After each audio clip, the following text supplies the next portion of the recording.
सच्चाई और भरोसे का महत्व। बहुत समय पहले की बात है। एक छोटा रेड इंडियन बालक था जिसका नाम था कोची से। अन्य बच्चों की तरह उसे भी मौज मस्ती करना बहुत पसंद था।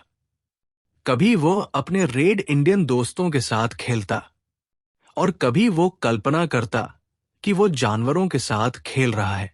वो कल्पना करता कि वो खरगोश के साथ दौड़ रहा है और गिद्ध के साथ बातचीत कर रहा है।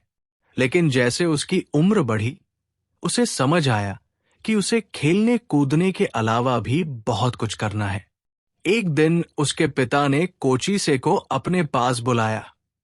कोचीसे के पिता एरिज़ोना के पहाड़ों में रहने वाले चिरिकाहुआ अपाचे नाम के रेड इंडियन कबीले के सरदार थे। प्रिय पुत्र, पिता ने कहा, आगे चलकर एक दिन तुम्हें मेरी जगह सरदार बनना है। लेकिन उसके पहले बहुत सी ऐसी बातें हैं जो मुझे तुमको सिखानी होंगी। कोचीसे के पिता ने सबसे पहला पाठ जो उसे पढ़ाया वो था हथियार बनाने का। लेकिन मुझे इन हथियारों की क्या जरूरत? कोचीसे ने पूछा। क्योंकि कबीले का सरदार बनने के लिए तुम्हें एक कुशल शिकारी और योद्धा बनना होगा, उसके पिता ने कहा। लोगों को यह भरोसा होना चाहिए कि तुम उनकी रक्षा कर सकते हो, और हो सकता है कि तुम्हें हमारे शत्रुओं के साथ युद्ध करना पड़े जो हमारी जमीन हड़पना चाहेंगे। कोचीसे ने अपने पिता से बहुत सी बातें सीखी। उसने अपने दादाजी से भी बहुत कुछ सीखा। किसी जानवर को पकड़ने के लिए तुम्हें सही रास्ते से जाना होगा, उसके बुद्धिमान पिता ने कहा। और अगर तुम एक महान मुखिया बनना चाहते हो तो उसका भी एक सही रास्ता है, हमेशा सच बोलना। अगर तुमने झूठ बोला तो हमारे लोग तुम पर भरोसा नहीं करेंगे, इसलिए हमेशा सच का साथ देना। ऐसा करके तुम्हें अच्छा महसूस होगा और तुम सुखी रह सकोगे। अन्य लड़के लड़कियों की तरह कोचीसे को भी कल्पना जगत में खेलना अच्छा लगता था। एक दिन उसने कल्पना की कि आग से निकलता धुआं धुआं नहीं बल्कि एक महान प्रेतात्मा थी जो कि उसे एक अच्छा सरदार बनने के गुर सिखा रही थी। विदेशों से यहां बसने के लिए आए लोग अब पश्चिम की ओर बढ़ रहे हैं। उसे लगा जैसे वो महान प्रेतात्मा उससे कह रही हो, सरदार बनने के बाद तुम उन लोगों की मदद कर सकते हो, हमारे तौर तरीके समझने में, उन पर भरोसा करना, और फिर तुम उनके दोस्त बन जाओगे। उसी समय एक गिद्ध उड़ता हुआ आया और कोचीसे के नजदीक एक शाखा पर बैठ गया। मुझे नहीं लगता कि यह बहुत काम की बात है, उसे लगा जैसे गिद्ध ने कहा हो। उन पर ज्यादा भरोसा करना मेरे विचार से सही नहीं होगा। कोचीसे थोड़ा हैरान था, लेकिन फिर वो हंसने लगा क्योंकि उसे पता था कि वो गिद्ध असल में बोल नहीं रहा था। कोचीसे असल में अपने ही मन के नकारात्मक विचारों की आवाज सुन रहा था। कोचीसे को यह भी पता था कि जो कुछ वो सोचता है वह महत्वपूर्ण नहीं है। महत्वपूर्ण तो वो होगा जो वो असल में करेगा। साल पर साल बीतते गए और आखिरकार कोचीसे मुखिया बन गया। उसे अपने दादाजी के शब्द याद थे और वो हमेशा सच्चाई की राह पर चलता था। उसके लोगों को पता था कि वे उस पर भरोसा कर सकते थे क्योंकि वो कभी झूठ नहीं बोलता था। जब कोचीसे मुखिया बना तो एक विशाल भोज का आयोजन किया गया। रेड इंडियन युवकों ने जोश के साथ नृत्य किया और यहां तक कि गिद्ध भी खुशी से फड़फड़ाता हुआ चारों ओर उड़ रहा था। चलो अच्छा है, कोचीसे ने गिद्ध को देखकर कहा। यह गिद्ध अपनी मस्ती में इतना मशगूल है कि मुझे तंग नहीं करेगा। कोचीसे एक बुद्धिमान मुखिया बनना चाहता था। उसने निश्चय किया कि वो अपने लोगों की भलाई के लिए जो बन पड़ेगा सो करेगा। आपको क्या लगता है, क्या किया होगा उसने? चलिए ये जानने के लिए कहानी में आगे बढ़ते हैं। वो नजदीक के सेना मुख्यालय को गया और वहां के कर्नल से बात की जो कि वहां तैनात सैनिकों का मुखिया था। विदेशों से आने वाले लोग हम अपाचे लोगों की धरती पर आकर बस रहे हैं, कोचीसे ने कहा, और तुम और तुम्हारे सैनिक उनकी रक्षा के लिए यहां तैनात हो। मैं तुम्हें यह बताने आया हूं कि मैं तुम लोगों के साथ शांति चाहता हूं। मैं भी शांति चाहता हूं, कर्नल ने उत्तर दिया। अच्छा है, कोचीसे ने कहा, अगर मेरे लोगों को हमारी इस प्राचीन धरती पर खुलकर घूमने फिरने की आजादी हो तो कोई कारण नहीं कि हम तुम्हारे सैनिकों के साथ युद्ध करें। मुझे मंजूर है, कर्नल ने कहा। कर्नेल और कोचीसे ने शांति कायम रखने की पूरी कोशिश की, लेकिन बाहर से आकर बसने वालों के तौर तरीके रेड इंडियन लोगों से बहुत अलग थे। उन्होंने जगह जगह बाड़े खड़ी कर ली, जिससे रेड इंडियनों के शिकार करने के पुराने रास्ते बंद हो गए।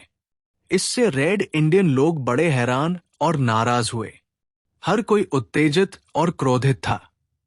रेड इंडियनों और विदेशियों का एक दूसरे की राह में न आना बड़ा मुश्किल होता जा रहा था। फिर एक बड़ी दुखद घटना हो गई। अपाचे लोगों के एक समूह ने, जो असल में कोचीसे के कबीले का नहीं था, उन पर आक्रमण कर दिया। उन्हें विदेशियों पर भरोसा नहीं था और उनके कार्यकलापों से वे बहुत क्रुद्ध थे। इस आक्रमण की वजह से विदेशियों का रेड इंडियनों पर से भरोसा उठ गया। उन्हें लगा कि सभी इंडियन उनसे शत्रुता रखते हैं। निश्चय ही असल में ऐसा नहीं था। शांति के लिए कोचीसे पर भरोसा किया जा सकता था। लेकिन फिर एक बहुत बड़ी गलती हो गई। कुछ रेड इंडियनों ने एक पशु फार्म पर हमला किया और सारे पशुओं को ले भागे। फार्म के मालिक को लगा कि वे कोचीसे और उसके लोग थे। उसका ऐसा सोचना सही नहीं था। कोचीसे उन लोगों में शामिल नहीं था, लेकिन डर और गुस्से की वजह से वो जल्दबाजी में इस नतीजे पर पहुंच गया। मैं सेना के पास जाऊंगा, फार्म मालिक ने कहा। सैनिक मेरी मदद करेंगे कोचीसे से बदला लेने में। वो सेना के दफ्तर में गया, जहां का प्रभारी एक नौजवान लेफ्टिनेंट था। कोचीसे और उसके आदमियों ने मेरे फार्म पर हमला करके मेरे सारे पशु चुरा लिए, उसने क्रोधित स्वर में बताया। उन्हें इसकी सजा मिलनी ही चाहिए। वो लेफ्टिनेंट वहां हाल ही में आया था और उसे कोचीसे के बारे में पता नहीं था। उसने फार्म मालिक की बातों का विश्वास कर लिया। मुझे इसी बात का डर था कि हम रेड इंडियनों पर भरोसा नहीं कर सकते। लेफ्टिनेंट ने कहा, मैं जरूर किसी तरह कोचीसे को कैद करूंगा। वो एक आदमी के पास गया और बोला, मुझे पता है कोचीसे से तुम्हारी दोस्ती है। तुम जाकर उससे कहो कि वो सेना के दफ्तर में आकर मुझसे मिले। मुझे फार्म पर हुए हमले के बारे में उससे पूछताछ करनी है। कोचीसे कभी किसी फार्म पर हमला नहीं कर सकता, उस आदमी ने कहा। वो ठीक है, लेकिन फार्म के मालिक ने उसकी शिकायत की है, इसलिए मुझे पूछताछ तो करनी ही होगी। लेफ्टिनेंट ने चतुराई से कहा, मैं जाकर कोचीसे से बात करूंगा। उस आदमी ने कहा, लेकिन मुझे लगता है कि कोई बड़ी गलतफहमी हुई है। कोचीसे तो रेड इंडियनों और विदेशी आगंतुकों के बीच भरोसा पैदा करना चाहता है। कोचीसे को जब पता चला कि लेफ्टिनेंट क्यों उससे मिलना चाहता है, तो वो बहुत विचलित हो गया। मैं कह चुका हूं कि मैं शांति बनाए रखना चाहता हूं और मैं झूठ नहीं बोलता, उसने उस आदमी से कहा। फिर उसने अपनी भौहें सिकोड़ी। सेना की छावनी में जाना शायद मेरे लिए सुरक्षित नहीं है, उसने सोचा, लेकिन मैंने वादा किया है कि शांति बनाए रखने के लिए मैं सब कुछ करूंगा। मैं अवश्य जाऊंगा और उन्हें बताऊंगा कि फार्म पर हमला करने वाले लोग मेरे सैनिक नहीं थे। सावधान रहना कोचीसे, आशंकित गिद्ध ने फुसफुसाकर कहा। हो सकता है कि लेफ्टिनेंट तुमसे झूठ बोल रहा हो। लेकिन कोचीसे ने गिद्ध की बात नहीं सुनी। वो अपने परिवार के कुछ लोगों के साथ छावनी को गया और शांति के प्रति अपने प्रतिबद्धता जताने हेतु कोई हथियार साथ नहीं ले गया। जब वो छावनी के नजदीक पहुंचा तो उसने शांति सूचक सफेद झंडा फहराता देखा। अच्छा है, कोचीसे ने सोचा, इसका मतलब मुझे कोई खतरा नहीं है। सैनिक मेरी बात ठीक से सुनेंगे। क्या तुम्हें लगता है सैनिकों ने उसकी बात सुनी होगी? आशंकित गिद्ध को इस बात का बिल्कुल भरोसा नहीं था। गिद्ध का शक ठीक ही निकला। कोचीसे और उसके लोग जैसे ही छावनी में घुसे, सैनिकों ने उन्हें गिरफ्तार करके बंदी बना लिया। कोचीसे को बेहद गुस्सा आया। मैं और मेरे लोग शांति के झंडे तले यहां आए हैं, उसने कहा। हम शांति पूर्वक रह रहे हैं। हमने फार्म पर हमला नहीं किया। तुमने अपना वादा तोड़ा है, लेकिन हमने अपने वादे का सम्मान किया है। मुझे तुम्हारी बात पर विश्वास नहीं है, लेफ्टिनेंट ने बेरुखी से कहा। तुम झूठ बोल रहे हो। कोचीसे, इनसे छूटकर भागने की कोशिश करो, गिद्ध चिल्लाया। कोचीसे ताकतवर भी था और बुद्धिमान भी। वो सैनिकों से छूटकर भागने में कामयाब हो गया। जब वो छावनी से भाग रहा था, सैनिक पीछे से उस पर गोलियां चला रहे थे। मैंने तुम्हें बताया था कि सैनिक झूठ बोल रहे थे, गिद्ध ने चिल्लाकर कहा। कोचेस ने कोई जवाब नहीं दिया। वो अपनी जान बचाकर भागता रहा जब तक कि सैनिक बहुत पीछे नहीं रह गए, और जब उसने रुककर सांस ली तो उसे छावनी में कैद अपने लोगों का ध्यान आया। वे छूटकर नहीं भाग पाए थे। कोचीसे खुश था कि वो बचकर भाग आया, लेकिन उसे समझ नहीं आ रहा था कि पीछे छूट गए अपने साथियों के बारे में क्या करे। सच्चाई और भरोसे की बातों के प्रति भी उसके मन में संदेह पैदा हो रहा था। मूर्ख मत बनो, गिद्ध ने कहा। देखो, भला सच बोलकर तुम्हें क्या मिला? अगर ये विदेशी और उनके सिपाही तुमसे झूठ बोल सकते हैं, तो तुम भी ऐसा क्यों नहीं करते? मैं झूठ नहीं बोलूंगा, कोचीसे ने गिद्ध से कहा। मैं समझता हूं सही क्या है। कोचीसे अपने गांव वापस आ पहुंचा और अपने कबीले को इकट्ठा किया। लेफ्टिनेंट ने हमसे झूठ बोला, उसने सबसे कहा। उसने हमारा भरोसा तोड़ा है। उसके सैनिकों ने हमारे कुछ लोगों को बंदी बना लिया है। मैं तो छूट कर भाग आया, लेकिन दूसरे नहीं आ सके। अब जो काम हमें करना होगा, मुझे करने में दुख हो रहा है, लेकिन गाड़ी घर में तैनात गोरे आदमी को पकड़कर हमें बंदी बनाना होगा, जब तक कि वे हमारे लोगों को वापस नहीं करते। और अपाचे लोगों ने गाड़ी घर वाले आदमी को पकड़ लिया। फिर कोचीसे ने अपने एक बहादुर साथी को छावनी के सैनिकों से बंदियों की अदला बदली की बात करने के लिए भेजा। क्या लेफ्टिनेंट ने उसकी बात सुनी? बिल्कुल नहीं, उसने कहा। हम तुम्हें फार्म पर हमला करने के लिए सबक सिखाएंगे। लेकिन कोचीसे ने फार्म पर हमला नहीं किया था। उस रेड इंडियन ने कहा, मुझे तुम्हारी बात पर विश्वास नहीं है, लेफ्टिनेंट ने पलटकर जवाब दिया। कोचीसे कभी झूठ नहीं बोलता, इंडियन ने कहा। जब सच का साथ देना आसान नहीं होता, तब भी वो सच ही बोलता है। जो भी कोचीसे को जानता है, उस पर भरोसा करता है। ठीक है, लेकिन न तो मैं उसे जानता हूं और न उस पर भरोसा करता हूं, लेफ्टिनेंट ने कहा। जानते हो क्या होता है जब लोग एक दूसरे पर भरोसा नहीं करते? वे आपस में लड़ने लगते हैं। जब उसके लोग उसे वापस नहीं मिले, कोचीसे को लगा कि अब और कोई रास्ता नहीं है। उसे सैनिकों से युद्ध करना ही होगा। और फिर एक भयंकर युद्ध शुरू हो गया। जैसा कि सभी लड़ाइयों में होता है, दोनों ओर के लोग घायल हुए, कुछ मरे भी। अधिकांश लोग चाहते थे कि काश शांतिपूर्वक रहने का कोई रास्ता निकल आता। कितना अच्छा होता अगर हम इन विदेशियों और उनके सैनिकों पर भरोसा कर पाते, कोचीसे ने उदास होकर सोचा। काश वो हम पर भरोसा कर पाते। लेकिन लड़ाई के चलते हम कभी एक दूसरे पर भरोसा नहीं बना सकते। जबकि इंडियन लोगों और विदेशी सैनिकों के बीच लड़ाई पूरे जोरों पर थी, एक दूसरी लड़ाई शुरू हो गई थी। इसका नाम था गृह युद्ध। ये युद्ध बहुत दूर अमेरिका के पूर्वी भाग में शुरू हुआ था। बहुत से विदेशी सैनिक अपाचे इंडियनों के इलाके को छोड़कर इस युद्ध में भाग लेने के लिए चले गए। कोचीसे के कुछ जवानों को लगा कि शायद उन्होंने उन सैनिकों को भागने के लिए मजबूर कर दिया है।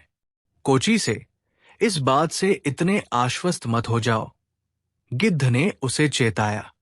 ऐसा सोचने का कोई कारण नहीं है कि ये सैनिक वापस नहीं आएंगे। और फिर गिद्ध ने कहा, विदेशी अभी भी इस इलाके में मौजूद है। कुछ सैनिक जरूर उनकी सुरक्षा के लिए रुके होंगे।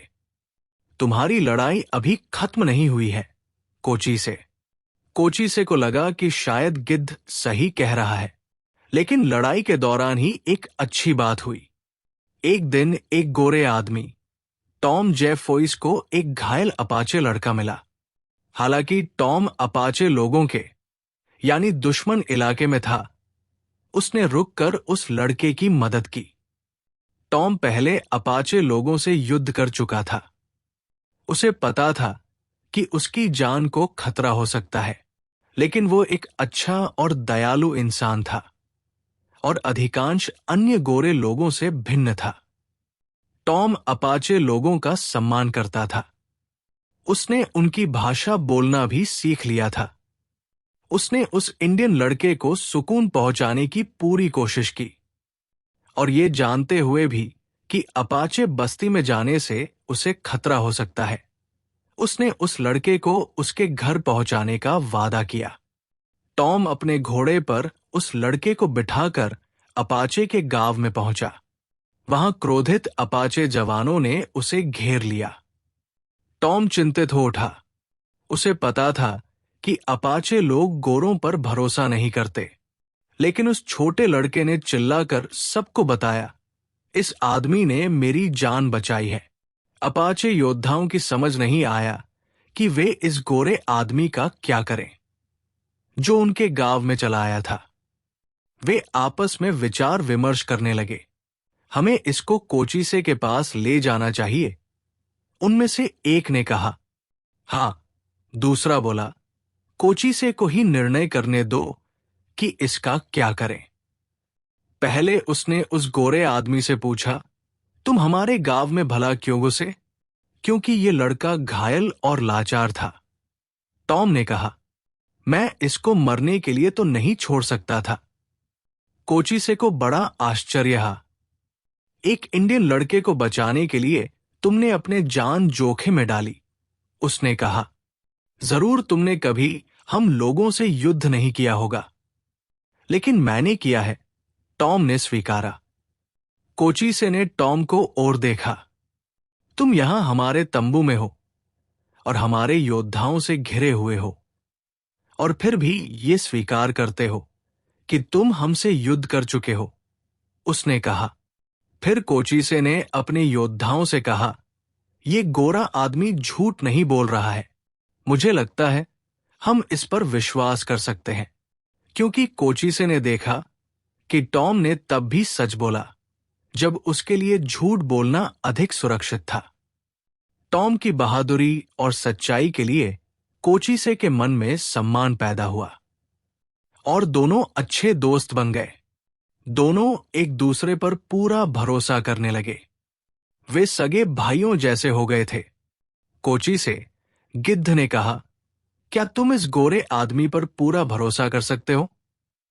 बिल्कुल, कोचीसे ने दृढ़ता से कहा। हालांकि टॉम और कोचीसे अच्छे दोस्त बन गए थे, लेकिन अधिकांश इंडियन लोगों को अब भी गोरे लोगों पर भरोसा नहीं था। और जब गृह युद्ध समाप्त हो गया, गोरे सैनिक बड़ी संख्या में इंडियन इलाकों में वापस लौट आए। मैंने तुमसे कहा था ये वापस आ जाएंगे, गिद्ध ने कोचीसे से कहा। अब तुम क्या करोगे? मुझे डर है कि मुझे अभी और युद्ध करना पड़ेगा, कोचीसे ने थोड़ा दुखी होकर कहा। वो फिर से युद्ध की तैयारी करने लगा। उसने अपने योद्धाओं को बुलाया और वे युद्ध के लिए निकल पड़े। बाकी गोरे टॉम जेफोर्ड की तरह क्यों नहीं होते? कोचीसे ने सोचा, अगर ऐसा होता तो मैं उनके साथ शांतिपूर्वक रह सकता था। अब इंडियन लोगों और गोरों के बीच युद्ध और तेज हो गए। बहुत लोग घायल हो रहे थे या मारे जा रहे थे। इस युद्ध को रोकने के लिए कुछ करना जरूरी था। उधर बहुत दूर राजधानी वाशिंगटन में अमेरिका के राष्ट्रपति ने जनरल हॉवर्ड से मुलाकात की। हर किसी को पता है कि आप पूरी तरह ईमानदार व्यक्ति हैं। राष्ट्रपति ग्रांट ने जनरल से कहा, अपाचे लोगों के साथ ये भयंकर युद्ध समाप्त होना चाहिए। मैं आपको ऐसी परियोजना भेज रहा हूं। एक आप ही है जो कोचीसे को विश्वास दिला सकते हैं कि हम लोग शांति चाहते हैं। राष्ट्रपति जी, ये काम आसान नहीं है, जनरल हॉवर्ड ने कहा, लेकिन मैं पूरी कोशिश करूंगा। मैं कोचीसे तक पहुंचकर शांति का प्रयास करूंगा। जनरल हॉवर्ड कोचीसे तक कैसे पहुंचा होगा, जानते हो? उसने टॉम जेफोर्ड के हाथ अपाचे मुखिया के पास संदेश भिजवाया। कोचीसे को बताओ कि हम शांति स्थापित करने के लिए तैयार हैं। जनरल ने कहा, उससे कहना कि वो मुझ पर उतना ही भरोसा कर सकता है जितना तुम पर करता है। उसे बताना कि मैं उससे मिलना चाहता हूं। बिल्कुल, टॉम ने कहा, और वो कोचीसे से मिलने चल पड़ा। जब कोचीसे ने सुना कि जनरल एक सच्चा आदमी है, तो वो उससे मिलने को तैयार हो गया। कोचीसे और उसके कुछ योद्धा अपने घोड़ों पर सवार होकर जनरल हॉवर्ड और उसके सैनिकों से मिलने ड्रैगून की पहाड़ियों में गए। मुझे टॉम जेफोर्ड पर भरोसा है, कोचीसे ने जनरल हॉवर्ड से कहा। उनका कहना है कि आप सच्चे इंसान हैं। मुझे तो कब से इंतजार था किसी भरोसेमंद गोरे नेता का। मुझे आशा है कि आप ही वो इंसान हैं। जनरल हॉवर्ड और कोचीसे ने युद्ध समाप्त करने के लिए बातचीत की और लड़ाई रोकने के लिए राजी हो गए। कोचीसे ने वादा किया कि वो अन्य अपाचे सरदारों की सभा बुलाएगा। जब तक सारे सरदार न आ जाए, हम शांति समझौते तक नहीं पहुंच सकते, कोचीसे ने कहा। मैं जब तक इंतजार करना पड़े करूंगा, जनरल ने कहा। गिद्ध कोचीसे के आसपास उड़ रहा था। क्या तुम वाकई हॉवर्ड पर भरोसा कर सकते हो? उसने पूछा। और फिर क्या दूसरे सरदार शांति समझौते के लिए राजी हो जाएंगे? चलो देखते हैं, कोचीसे ने कहा। और जब अन्य सभी सरदार आ गए, वो दृढ़तापूर्वक बोला, मुझे जनरल पर भरोसा है। उसने कहा, मुझे पूरा विश्वास है कि राष्ट्रपति शांति चाहते हैं। अगर हम समझौते के लिए तैयार होते हैं, तो हमें उसे पूरी तरह निभाना होगा। मुझे विश्वास है कि जनरल हॉवर्ड ये सुनिश्चित करेंगे कि गोरे लोग भी उसे निभाएं। कुछ सरदारों ने लंबे समय तक युद्ध किया था। उन्होंने बहुत नुकसान उठाया था और बहुत से झूठ सुने थे। वे उठकर चल दिए, लड़ाई जारी रखने को तैयार। बाकी के अपाचे शांति चाहते थे। वे संधि के लिए तैयार हो गए। कोची से ये समाचार लेकर जनरल हॉवर्ड के पास गया। हम में से अधिकांश तैयार हैं, उसने कहा। हम शांति चाहते हैं। जनरल यही सुनना चाहते थे।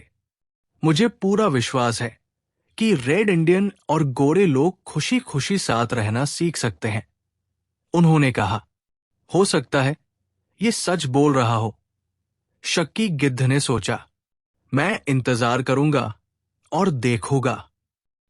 लेकिन ऐसा लग रहा था कि आखिरकार शांति स्थापित हो ही जाएगी, और सच में ऐसा ही हुआ। शुरू में अपाचे लोगों को अपने इलाके से बहुत दूर जाकर बसने को कहा गया। ये हमें मंजूर नहीं है, कोचीसे ने कहा। फिर जनरल हॉवर्ड ने आश्वासन दिया कि उनका कबीला अपने पुरखों की जमीन पर ही स्वतंत्रता पूर्वक शांति से रह सकेगा। जनरल इस बात के लिए भी तैयार हो गए कि इंडियन लोगों का प्रतिनिधित्व टॉम जे फोर्ड्स द्वारा ही किया जाएगा। अब भविष्य सुनहरा दिखाई दे रहा था। जिंदगी फिर से पटरी पर आने लगी। कोचीसे के पास फिर से शिकार करने और मछली पकड़ने के लिए फिर से समय था। ऐसा तभी होता है जब लोग एक दूसरे पर भरोसा करने लगते हैं, उसने टॉम से कहा। बिल्कुल ठीक, कोचीसे, टॉम ने सहमति जताई। और जब तक हम समझौते पर कायम रहेंगे, शांति बनी रहेंगे। शांति बानी रहेगी और लड़ाई होगी और फिर से लोग मारे जाएंगे। भरोसा न करने और झूठ और धोखे का सहारा लेने से जो हानि हुई थी, वो गिद्ध भली भांति देख चुका था। उसने एक क्षण के लिए विचार किया और बोला, सच बोलना और लोगों में अपने प्रति भरोसा पैदा करना ही सबसे अच्छा रास्ता है। मैं उम्मीद करता हूं कि भविष्य में सभी लोग ये बात याद रखेंगे, क्योंकि कोचीसे और टॉम जेफोई हमेशा सच बोलते थे। वे एक दूसरे पर भरोसा करते थे और वे बहुत से लोगों को एक शांतिमय जीवन देने में सफल हुए थे। और तुम, क्या तुम्हें खुशी महसूस नहीं होती जब तुम सच बोलते हो? क्या तुम्हें अच्छा महसूस नहीं होता जब लोग तुम पर भरोसा करते हैं, क्योंकि वे जानते हैं कि तुम झूठ नहीं बोलते? अब शायद तुम काचीज का तरह काई युद्ध समाप्त न करवा पा। लोकन लड़ाई होगी। तुम भी एक बहुत महत्वपूर्ण काम कर सकते हो। तुम सच बोलने का महत्व सीख सकते हो और अपने आसपास के लोगों का भरोसा जीत सकते हो। तब तुम भी अधिक प्रसन्न महसूस करोगे, ठीक हमारे भरोसेमंद दोस्त कोचीसे की तरह।